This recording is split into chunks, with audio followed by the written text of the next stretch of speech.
এই হাদিসটা একটু শুনি। নবী সাল্লাল্লাহু আলাইহি ওয়াসাল্লাম বলেছেন, সেই ব্যক্তির না খেয়ে থাকায় এবং সেই ব্যক্তির পানি পান না করায় আল্লাহ পাকের কিছুই আসে যায় না।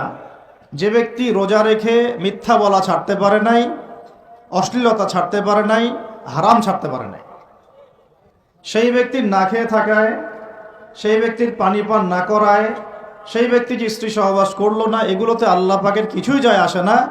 যে ব্যক্তি রোজা রেখে মিথ্যা বলল, অশ্লীলতা প্রদর্শন করলো, অথবা গীবত করলো, অথবা আল্লাহ পাকের কাবায়ের ফাওয়াহিশে লিপ্ত হলো। তার মানে কুতিবা আলাইকুমুস সিয়াম কামা কুতিবা আলাল লাযিনা মিন ক্বাবলিকুম লাআল্লাকুম তাত্তাকুন, এটা অর্জন করতে হলে রোজা রেখে আমাকে আল্লাহ পাকের সমস্ত হারাম ছেড়ে দিতে হবে। যে হালাল স্ত্রী আমি ছেড়ে দিলাম, সেই রোজা রেখে আমি হারামভাবে কোনো মেয়ের সাথে কথা বলতে পারি? অ্যাফেয়ার করতে পারে? কফি শপে বসতে পারে? বাইকে ঘুরতে পারে? জিনা করতে পারে? রোজা রাখার অর্থ হচ্ছে আল্লাহর সব হারাম ছেড়ে দেওয়া। এটাই রোজার শিক্ষা, লাআল্লাকুম তাত্তাকুন।